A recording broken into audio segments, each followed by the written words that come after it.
I'm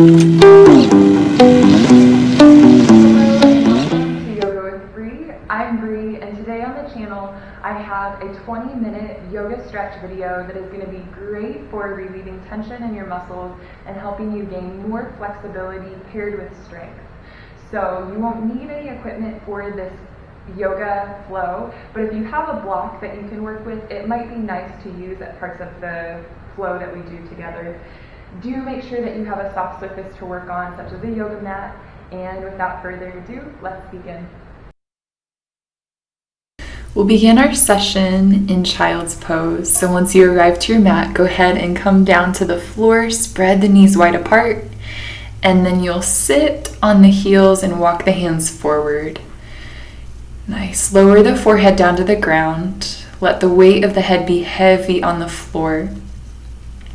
Start to slow down your breath, and you might take this moment to set an intention for your practice. If there's a goal that you'd like to work towards or an attitude you'd like to bring to the mat and to your day.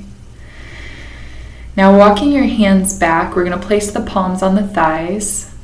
Move the hands up to the shoulders and start to make big circles, moving the elbows back away from the body and then forward and together.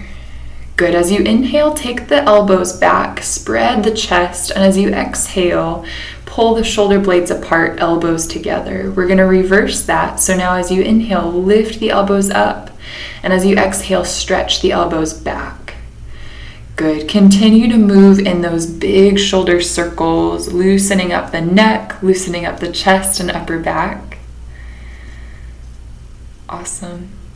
And then from there, we'll release the hands. Stretching out the wrists now, you can place the hands down on your mat, and if the wrists are really tight, walk the hands away from the body like a table. Or if the wrists are feeling pretty stretchy, pretty open, walk the fingers back towards your knees and sit back on your heels.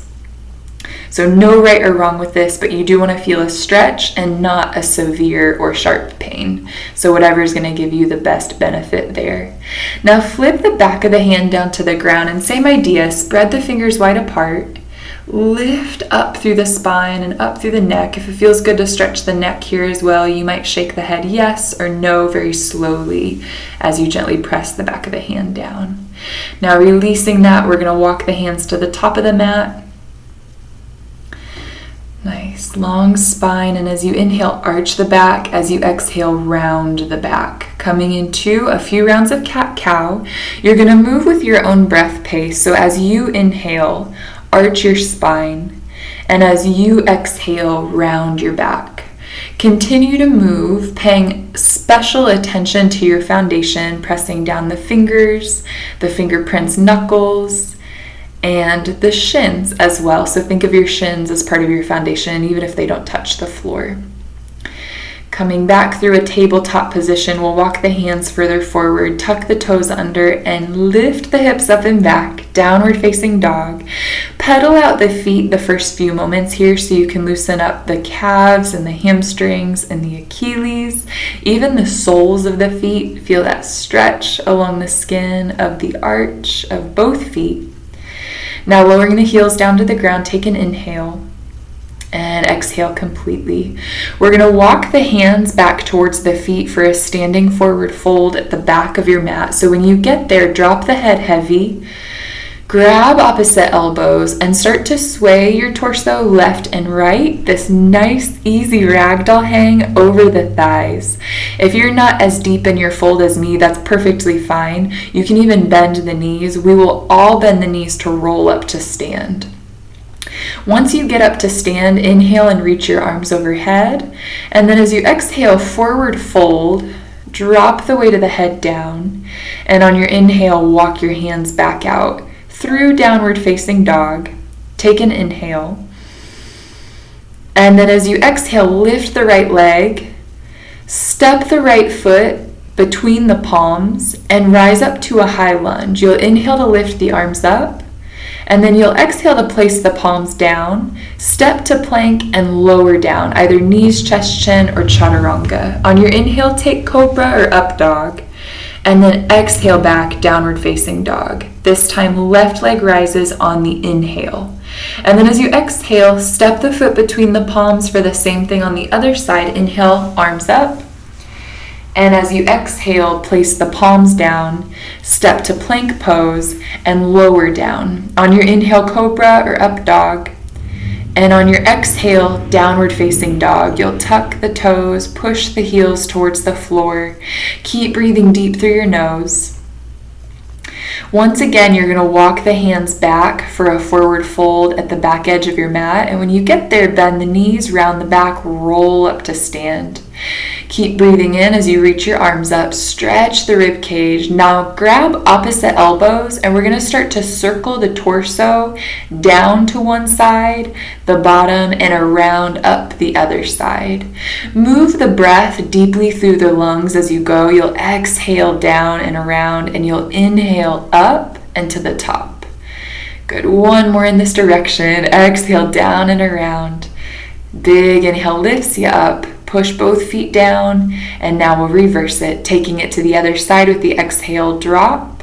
And on the inhale, feet push down, torso rises up. Exhale down and around. Good. Feel a nice stretch in the spine. Inhale up. Last time. Good. And when you rise up this time, you can release the elbows, bringing the arms down by the sides. Walk the feet out as wide as your mat. Turn the toes out off the edges of the mat to inhale the arms up.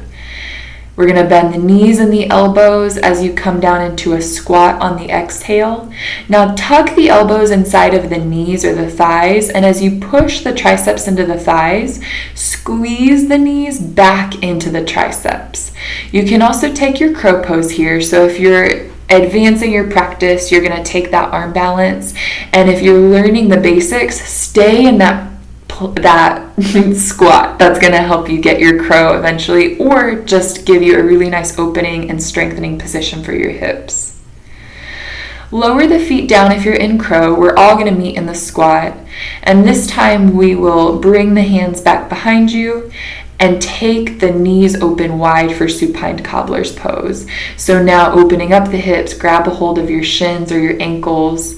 And as you exhale, fold forward any amount. If it's a little bit of a fold, that's excellent. If you fold far enough that you can bring the forehead down towards the feet, also excellent.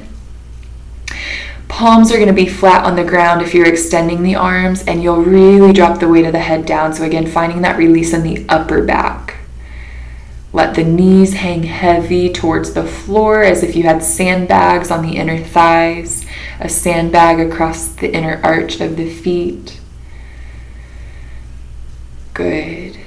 And keep the breath deep. We're going to walk the hands back, nice and gentle with that release of your cobbler's pose. Bring the knees in, and we're going to move back up to a standing forward fold, hanging the head heavy, round the back, roll up to stand. On your inhale, reach the arms all the way up, and as you exhale, take it all the way back down. Good. Walk the hands out to your downward facing dog, and this time you're going to lift the right leg, inhale, and then bend the right knee to step the foot between the palms. Crescent lunge, we rise again. Lower the hands down either to the floor or blocks framing your right foot.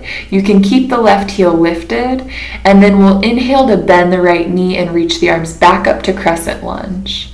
As you exhale, float the hands down to frame the foot, bow in deep towards that right shin. And as you inhale, bend the right knee and rise up. Good. Keep that left heel lifted high as you exhale and lower the hands. Pyramid variation. And this time you might want to scoot the foot in a little bit further, and we'll take a full pyramid. So that left heel now is on the floor, prepping for a revolved triangle pose.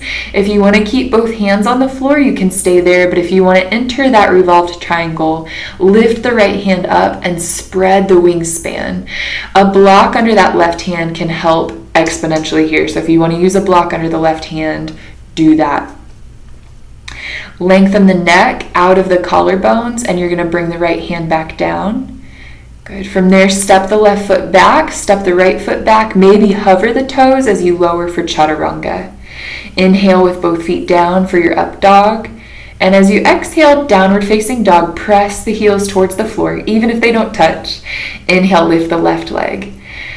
As you exhale, step the foot between the palms and inhale up to your crescent lunge. Now as you exhale, you're going to bring the hands down to frame that foot on the ground or on blocks. Keep the right heel popped up. And as you inhale, bend the left knee, reach the arms to the ceiling. As you exhale, float the hands down to frame the foot and bow in. Inhale, rise, strong legs, arms reach. And as you exhale, push the left foot down to straighten the leg and bend. Pyramid variation. Now hop that right foot in a little bit so you can touch the heel down to the floor. You can stay in that pyramid or left hand to the low back as you turn, maybe left hand to the ceiling as you open up into revolved triangle. Big expansion of the collarbones and upper back. Nice long wingspan. Good. Energized hands. Palm is awake. Fingers are alive. Neck is long. Take one more breath in. And then as you exhale, float that left hand down. Nice work, you guys. Step the right foot back. Take the left foot back. Maybe hover it as you bend the elbows. And on your inhale, up dog. And on your exhale, down dog. Good. Push the heels down firm. Look towards your toes. We'll inhale the right leg back up. This time, as you step the right foot forward, place it between the palms and lower the back knee to the floor. We're going to move into a low lunge, and I'm going to recommend pushing the palms down on that right femur to give you a little bit of leverage to lift the chest. If you really want to reach the arms up, you can, but think of that as you push the palms on the right thigh, you open up the chest and you lift a little bit higher. Good. Maybe the chin tilts back to open the throat space.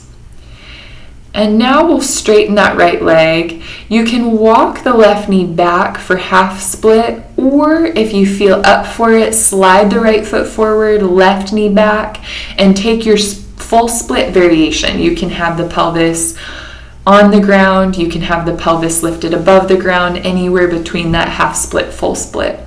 If you're close to the ground enough that you could slip a block under the pelvis and feel stable there, that can be a really nice position to be more supported in your split. Over time, we want to work on getting that left hip further forward next to the right hip. But if you're like me, they might be a little askew right now, and it's an intention to get the left hip forward, right hip back. Point or flex the right toe so that the leg is active. And now we're going to come out of it by scooting the left knee forward and scooting the right foot back. Half split is where we meet so that we can send that right leg back to down dog. Good, and we're going to switch sides. So left leg will rise up. Exhale to step the foot between the palms and lower the right knee. Interlace the hands on that left thigh. Give yourself that leverage to push the chest up a little higher as you press down on the left femur. Just like your tabletop, think of pressing the right shin towards the floor whether or not it touches. Nice work, you guys. Take an inhale to lift the chin up, open up the throat space, and then we'll lower the hands down to either straighten the left leg or scoot the right knee back, left heel forward. We work on square hips, so if you can tug that left hip back a little further, do it.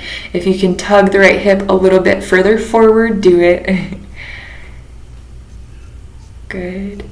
And even though you have the legs stretching here, you're not spilling out of the pelvis, you're keeping an engagement, almost like you're trying to hug the head of the femur bones back into the hip sockets as you extend out through the legs. Hug the head of the femur bones back into the hip sockets as you extend out through the legs. Now start to slide that left heel back, right foot forward. And when you get in close enough, you'll plant the palms flat, step it back to downward facing dog. You are a rock star. Bend the knees, lower them down. Good. And then sit yourself down on the mat. And we're going to stretch a little bit more here. So we will be moving into a position. I thought that my camera went off, and I'm going to sit back down. So don't worry about it. We are going to extend the legs out for a full split. So as you're ready for it, take the legs out wide. So similar to a posture we did earlier, you want to not feel a severe stretch, but you want to feel that you are getting some sensation, inner thighs, back of the knees, and calf muscles. If you're like me, you might want your heels supported so you can scoot off of your mat so that the heels get to be on the yoga mat. Or if it's better for your pelvis to sit on the mat, you can stay there where you're at. If you can fold forward in your middle split, then you'll start to take the arms and chest forward, and you can even rest the forehead on a block or a stack of pillows or perhaps the back of the hands. And if you're not folding forward, that's okay too. You're making sure that the knees stay pointed up towards the ceiling no matter what. And the toes, again, will either point or flex, but be intentional about which you choose. So the legs can be still active and the feet will not be floppy, but engaged. Good.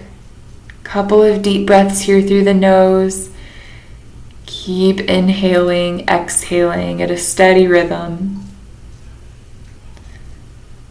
And then as you're ready, walk the hands back.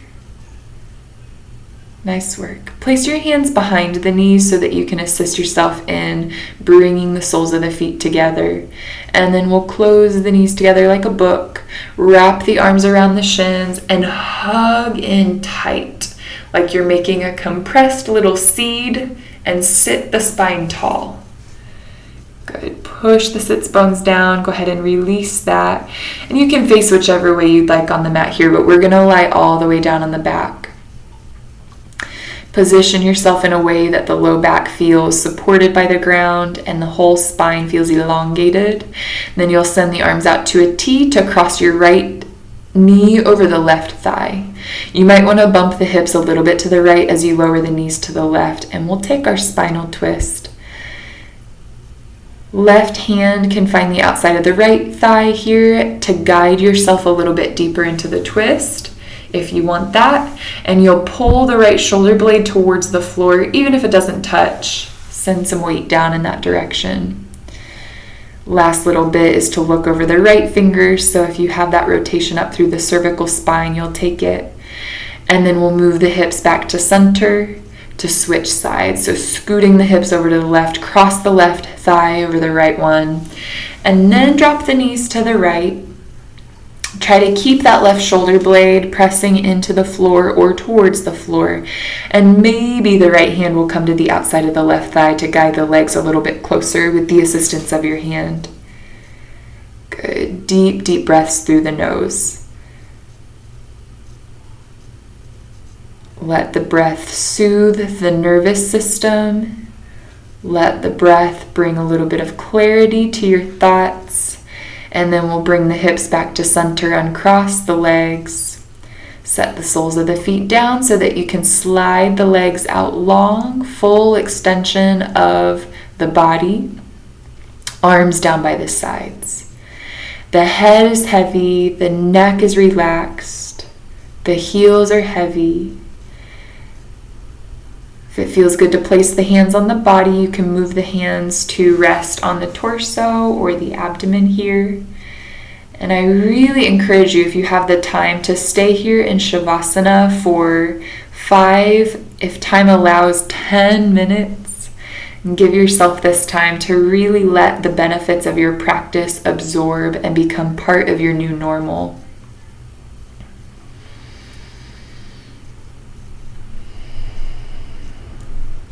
You'll pause the video if you're staying in Shavasana, but if you need to get up and move on with the rest of your day, go ahead and rise up to a seat. Good. Take this moment to close your practice, checking back in with your intention that you set and using your practice as fuel to make it so. It was my honor to guide you, and I'll see you next time. Namaste.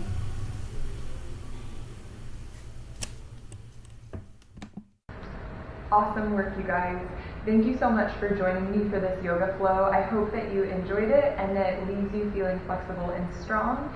If you did like this video, please hit the thumbs up and keep returning anytime you need it. If you're new here, subscribe to the channel and make sure to hit the notification bell so that you can see new videos from me. I look forward to bringing you more meditation, workout, and yoga videos real soon. I'll see you next time.